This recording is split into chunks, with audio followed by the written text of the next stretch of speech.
Sa ganito nagsimula ang usapan sa media killing kagabi. What is your policy about the journalist killings that the Aquino government failed to act? The journalist killings. Yung isang bago? Alam mo, ganito yan eh. Kung papatayin ka talaga, papatayin ka. There is no way to know that the next victim would be a journalist. Hindi ka naman talaga papatayin dyan kung wala kang ginawa eh. Nabigyan ha, tapos especially if you want to take sides. Nabayaran mo na tapos you play. Yan ang karamihan na mamatay. Or tumatanggap na sa mga sugarol. There is still corruption sa inyong side. Marami yan. Hindi lang ang binibigyan yan, hindi lang ang pulis. Binibigyan yan, yung si Pala. Binibigyan yan, kukulikta harap-harapan, sabihin, kumilikta kami. Tapos sa kabila, babanatan mo. That is the best example o bakit namamatay itong mga journalist. Kasi kung journalist ka lang na tama, wala mong gagalaw sa iyo. Nagbanggit si Duterte ng tiwali umanong journalist na dapat lang daw pinatay. Kaya tanong sa kanya, is that an excuse to kill him, President?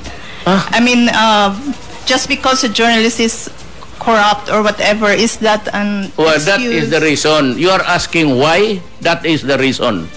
Na sinabi mo hindi dapat, you have to debate with the killer, not me, because of course I know who killed him. Kasi binastos niya yung tao eh. Kasi tatanong kayo kung bakit pinapatay ang you seem to appear na do not make it appear na itong they are clean. Well, most of you are clean. But do not ever expect that itong mga journalists are all clean. Kaya namamatay. Sinasabi ko, karamihan yan nabayaran na. They take sides. O sobrahan nila ang atake. Getting into a personal, hindi lahat ng tao nakakapag... Kami mga politiko, okay yan. Praktisado kami. Pero may mga tao, you go private, tapos siyain mo, yung anak, babuyin mo, papatayin ka talaga.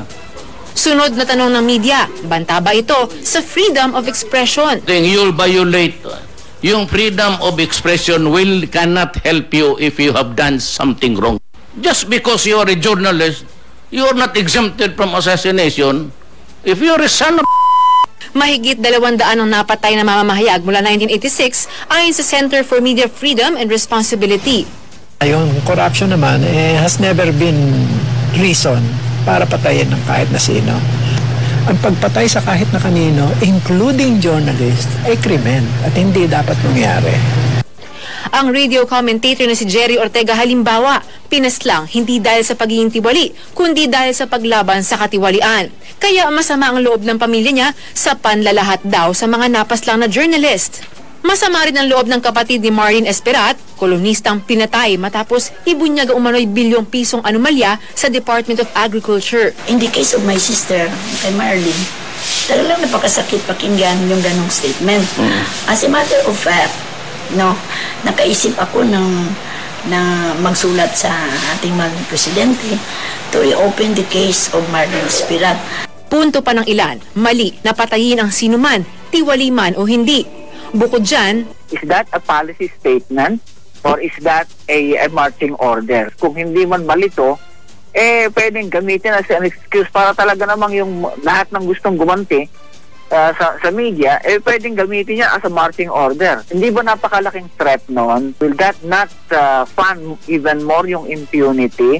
paglilinaw ngayon ng kampo ni Duterte, hindi ito policy statement o marching order. Definitely is not. He's very protective of the journalist. Wala raw sa konteksto. Mali ang pakahulugan at mali ang pagkakaintindi ng media sa mga sinabi ni Duterte. Tungkol sa pamamahayag sa buong bansa ang mga tanong ng media. Pero sabi ng kanyang kampo, ang konteksto daw ng pagsabi niya na ang mga pinatay na mamamahayag ay tiwali ay base sa kanyang assessment ng mga napatay na mamamahayag sa Davao at hindi sa buong bansa. Paalala lang daw yan na mayroon ding katiwalian sa mass media. Ako, si Rida Reyes, ang inyong